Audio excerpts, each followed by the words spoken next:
역사 속에서 왕이 세워지는 과정을 보면은 대체적으로 사람은 자기의 유익을 위해서 왕을 세우는 결단을 내리게 됩니다.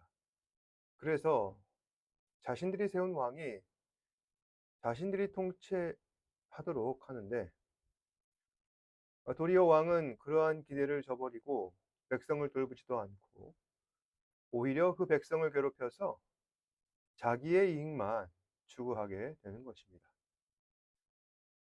그럼에도 불구하고 사람들은 기꺼이 왕을 세우려고 합니다.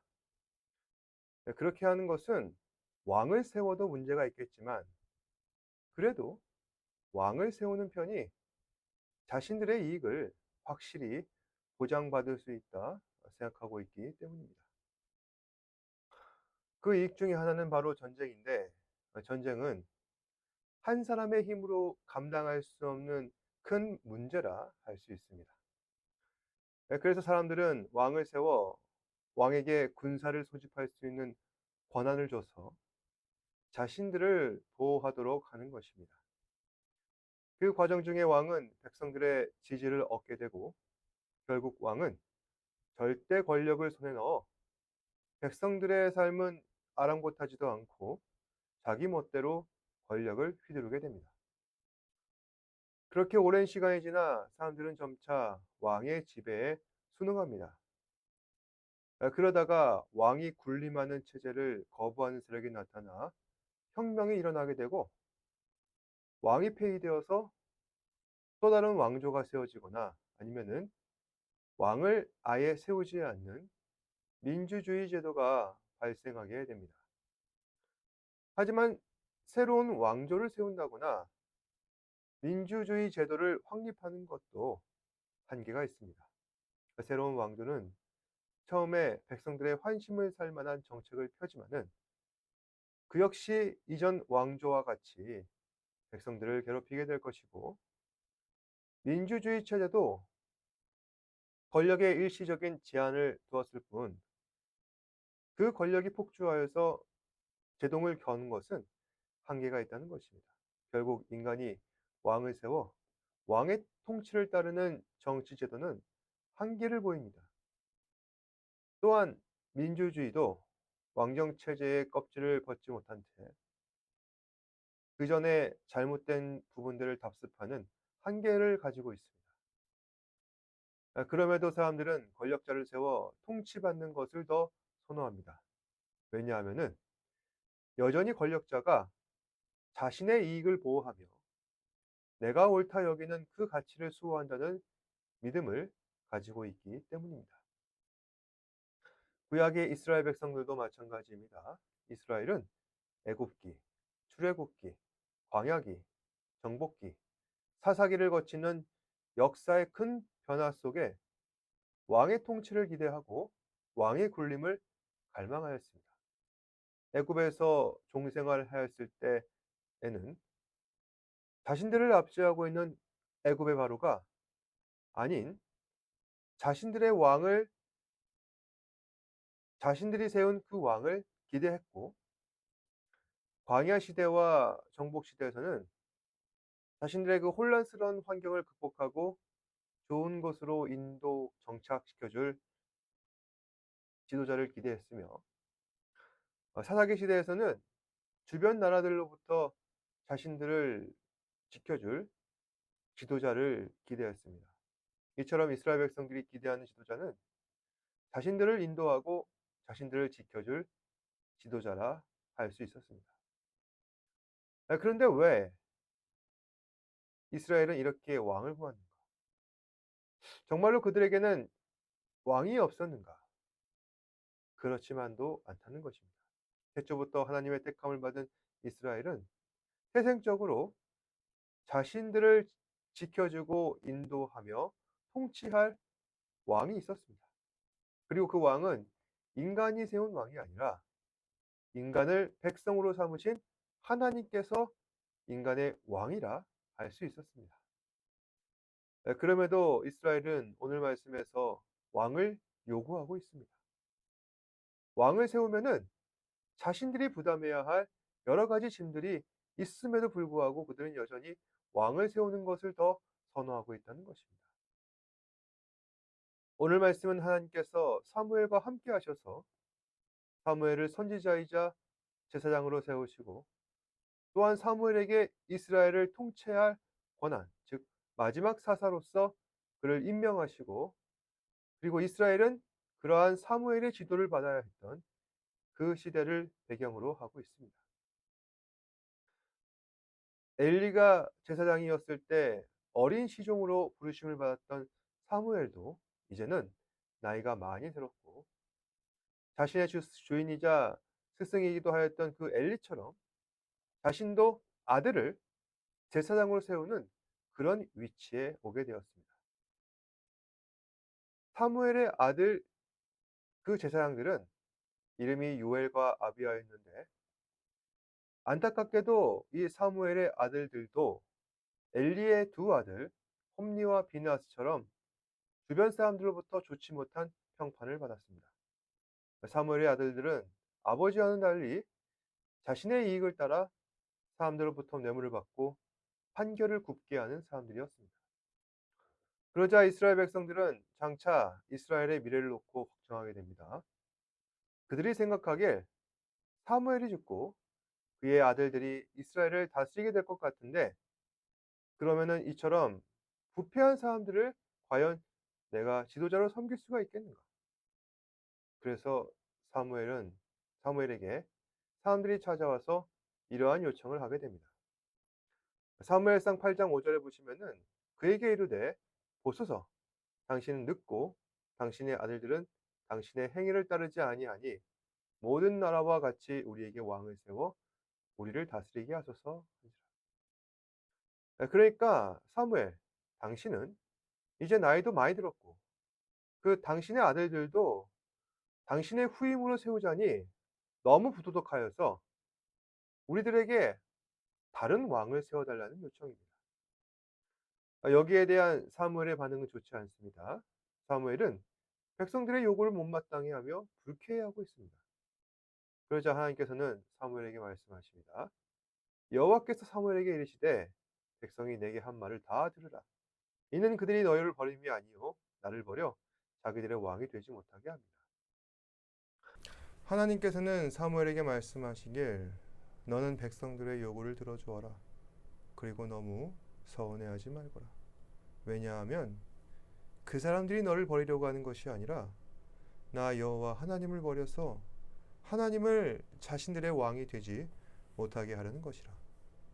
그러니까 하나님께서는 사무엘의 연로함과 자식들의 부도덕함을 지적하신 것이 아니라 하나님의 뜻도 구하지 아니하고 새로운 왕을 세우려고 하는 이스라엘 백성들의 잘못을 지적하고 계신 것입니다. 그러면서도 하나님께서는 이스라엘 백성들의 요구를 들어주셔서 그들이 왕을 세우도록 하십니다. 동시에 하나님께서는 사무엘에게 이스라엘이 하나님이 아닌 다른 왕을 세우려는 그 마음의 동기가 하나님을 버려서 하나님께서 자신들의 왕이 되지 못하도록 하는 것임을 말씀하십니다. 그러면서 하나님께서는 사무엘에게 왕을 구하고 있는 이스라엘에게 이렇게 전하라 하십니다. 이르되 너희를 다스릴 왕의 제도는 이러하니라. 그가 너희 아들들을 데려다가 병거와 말을 어거하게 하리니 그들이 그 병거 앞에서 달릴 것이며 그가 또 너희의 아들들을 1000부장과 50부장으로 삼을 것이며 자기 밭을 갈게 하고 자기 추수를 하게 할 것이며 자기 무기와 병거의 장비도 만들게 할 것이며 그가 또 너희의 딸들을 데려다가 향료 만드는 자와 요리하는 자와 떡 굽는 자로 삼을 것이며 그가 또 너희의 밭과 포도원과 갈라원에서 제일 좋은 것을 가져다가 자기의 신하들에게 줄 것이며 그가 또 너희의 곡식과 포도원 소산의 11조를 거두어 자기의 관리와 신하에게 줄 것이며 그가 또 너희의 노비와 가장 아름다운 소년과 나귀를 끌어다가 자기 일을 시킬 것이며 너희의 양떼의 10분의 1을 거두어 가리니 너희가 그의 종이 될 것이라. 그날에 너희는 너희가 택한 왕으로 말미암아 부르짖되 그날에 여호와께서 너희에게 응답하지 아니하시리라 하니. 한마디로 정리하면은 지금 너희가 세우려는 왕의 제도란 이러한데 만약 너희가 왕을 세우게 된다면 너희는 이걸 유념해야 한다. 너희는 왕의 품의 유지를 위해 말과 병거를 대령해야 할 것이고 이 말과 병거를 다루기 위해 너희 아들들이 차출될 것이며 왕이 세워지면은 너희 아들들을 전쟁터로 데려갈 천부장, 50부장을 세울 것이다. 그러니까 왕이 세워지면 가장 먼저 너희 아들들이 전쟁터로 끌려갈 것이다. 또한 너희 딸들을 시종 부리듯 할 것이고 너희에게 세금을 걷어서 왕의 신하와 관리들에게 줄 것이니 또한 너희 중에 가장 용모가 훌륭한 사람을 데려다가 너희 왕의 시종으로 삼을 것이다. 또 재산을 걷어서 모든 것들을 가져갈 것이며 장차 너희는 왕의 종이 될 것이다. 너희가 왕을 세움으로써 얻게 될 피해가 이러한데 그래도 좋다면은 왕을 세워라. 만약 이 왕 때문에 그렇게 괴로워서 부르짖더라도 나는 듣지 아니하리라. 여기까지 듣고서 과연 이스라엘은 어떤 결정을 내렸을까요? 그들에게 돌아갈 피해가 이처럼 불보듯 뻔한데 당연히 왕을 세우겠다는 결정을 취소해야 하지 않겠습니까? 하지만 이스라엘은 고집을 피워서 끝끝내 왕을 세우겠다고 합니다. 그러면서 말하길 백성이 사무엘의 말 듣기를 거절하여 이르되 아니로소이다. 우리도 우리 왕이 있어야 하리니 우리도 다른 나라들 같이 우리의 왕이 우리를 다스리며 우리 앞에 나가서 우리의 싸움을 싸워야 할 것이니라. 한마디로 사무엘이 전한 이 하나님의 말씀을 들으려 하지도 않는 것입니다. 끝끝내 고집을 피우면서 아니로소이다. 우리도 우리 왕이 있어야 하리니 다른 나라들 같이 되어서 우리의 왕이 우리를 다스리고 우리 앞에 나가서 싸움을 싸워야 할 것이 아니겠습니까? 그러니까 이스라엘 백성들은 이방 족속들과 계속 전쟁을 벌이는 이 상황의 원인을 왕이 없어서라고 이해한 것입니다. 다시 한번 말씀드리지만은 이스라엘에게는 왕이 있습니다. 하나님께서 이스라엘의 왕이 되어주셨습니다. 하지만 이스라엘은 하나님을 왕으로 인정하지 않습니다. 이건 그들이 무지하고 어리석어서가 아니라 미련하고 건방져서 그런 겁니다. 오늘 말씀 보면서 예나 지금이나 사람은 똑같다는 생각을 합니다. 어떤 부분에서 그러한가? 인간은 하나님의 권위를 인정하지 않습니다. 이스라엘은 하나님께서 왕이 되어주셨다는 것을 모르는 바 아닙니다. 시편 47편 2절을 보시면은 지존하신 여호와는 두려우시고 온 땅의 큰 왕이 되심이라. 그러니까 이 시편 9절은 이스라엘이 공동 모임에서 함께 모임을 가질 때 하나님을 찬양하며 경배하는 시편 내용인데 이스라엘은 이 시편 노래를 부르면서 하나님은 살아계신 왕으로 알고 있었다는 것입니다. 또 신명기 17장 14절에서 20절 보시면은 내가 내 하나님 여호와께서 내게 주시는 땅에 이르러 땅을 차지하고 거주할 때에 만일 우리도 우리 주위의 모든 민족들 같이 우리 왕 위에 왕을 세워야겠다는 생각이 나거든 반드시 내 하나님 여호와께서 택하신 자를 내 위에 왕으로 세울 것이며 내 위에 왕으로 세우려면 내 형제 중에 한 사람을 할 것이요 내 형제가 아닌 타국인을 내 위에 세우지 말 것이라. 그는 병마를 많이 두지 말 것이고 병마를 많이 얻으려고 백성을 애굽에게로 돌아가게 하지 말 것이니 이는 여호와께서 너희에게 이르기를 너희가 이후에는 그 길로 다시 돌아가지 말 것이라 하셨습니다. 그에게 아내를 많이 두어 마음이 미혹되게 하지 말 것이며 자기를 위하여 은금을 많이 쌓지 말 것이라. 그가 왕위에 오르거든 이 율법서의 등사본을 레위 사람 제사장 앞에서 책에 기록하며 평생 자기 옆에 두고 읽어 그의 하나님 여호와 경외하기를 배우며 이 율법의 모든 말과 이 규례를 지켜 행할 것이라. 그리하면 그의 마음이 그의 형제 위에 교만하지 아니하고 이 명령에서 떠나 좌로나 우로나 치우치지 아니하리니 이스라엘 중에서 그와 그의 자손이 왕위에 있는 날이 장구하리라. 그러니까 설령 이스라엘이 사람을 왕으로 세울지라도 세움받은 왕은 하나님께서 간택한 사람이어야 한다는 것이며 그렇게 간택된 왕 역시 하나님의 인도하심과 통치하심 그 영향을 벗어날 수 없음을 전하고 있는 것입니다. 결국 이스라엘이 왕으로 세웠다 할지라도 그 왕은 하나님의 섭리와 계획 가운데 세워진 왕이기에 결국 사람이 왕을 세워도 하나님의 통치하심은 벗어날 수가 없습니다. 그렇다면 이스라엘이 만약 이렇게 왕을 세운데 그 왕이 아내를 많이 둔다거나 돈을 많이 모은다거나 권력을 휘둘러서 병사들을 통해 백성을 괴롭힌다면 어떻게 될까요? 하나님께서는 반드시 그를 심판하시고 그를 통해 잘못한 이스라엘도 하나님께서 심판하신다는 것입니다. 그리고 이스라엘이 세운 왕들은 전부 다 하나님께서 하신 말씀대로 실패하게 됩니다. 그나마 가장 높은 평가를 받았던 다윗조차도 간음을 하여서 짓게 된 죄 때문에 실패하고 넘어집니다. 결국 사람의 욕심을 따라 사람의 이익을 위하여 세워진 왕들은 멸망을 자초하여 결국 불행한 결말을 맞이하게 됩니다. 결국 우리는 하나님 한 분 외에는 왕이 없다는 사실을 다시 한 번 더 깨닫게 됩니다. 사람은 결코 의지할 대상이 아닙니다. 아무리 사람이 훌륭하다 할지라도 사람의 지혜는 하나님의 지혜에 미치지 못하며 아무리 사람이 선하다 할지라도 하나님의 정의로우심과 공의로우심과 거룩하심과 순결하심에는 미치지 못하는 것이며 사람을 믿음의 기준으로 삼기에는 너무나도 모자르다는 것입니다. 이처럼 사람은 좋은 왕을 세우는데 실패하였지만 하나님께서는 이러한 인간의 실패를 극복하기 위하여 우리 가운데 또 다른 왕을 세우십니다. 바로 하나님의 독생자 예수 그리스도, 우리 주님을 왕으로 세우셔서 그를 믿는 자마다 영생을 얻게 하시고 죄에서 자유함을 누리게 하시며 성령 안에서 하나님의 사랑과 자비와 긍휼하심을 누리도록 하십니다.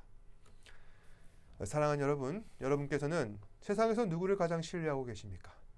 부모님, 친구, 정말 다 그분들이 믿을 수 있는 사람입니까? 물론 부모님이나 친구는 여러분을 세상 누구보다 사랑하고 아끼고 위하는 사람들이겠지만 사람은 누구나 자신에게 아쉬운 일이 있고 자기 이익이 걸린다면 가장 사랑하고 아끼는 사람조차도 헌신짝처럼 버리는 법입니다. 그러니 사람은 결코 믿음의 대상이 아닙니다. 오직 믿음의 대상은 하나님 한 분뿐이십니다. 하나님께서 우리와 함께 하셔서 우리와 동행하심을 믿고 주의 뜻을 온전히 따를 때에 우리의 삶은 진정한 의미에서 형통하게 되는 것입니다. 그러니까 우리의 유익과 기쁨을 구하는 것이 아니라 하나님께서 가장 기뻐하시고 온전하신 길로 나아감으로 우리는 형통하게 되는 것이죠. 그러한 사람들은 다른 사람을 왕으로 섬기는 것이 아니라 하나님 한 분만을 왕으로 섬기게 됩니다. 사랑하는 여러분, 하나님께서 우리의 왕이 되어 주셨습니다.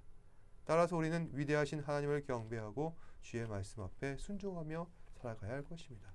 그렇게 살다 보면은 세상적으로 보았을 때 손해보는 일이 분명 있겠지만 우리의 관심은 세상적인 성공이 아니라 하나님의 기쁨뿐이기에 하나님께서 가장 기뻐하시는 길을 가시는 저와 여러분 되시길 바랍니다.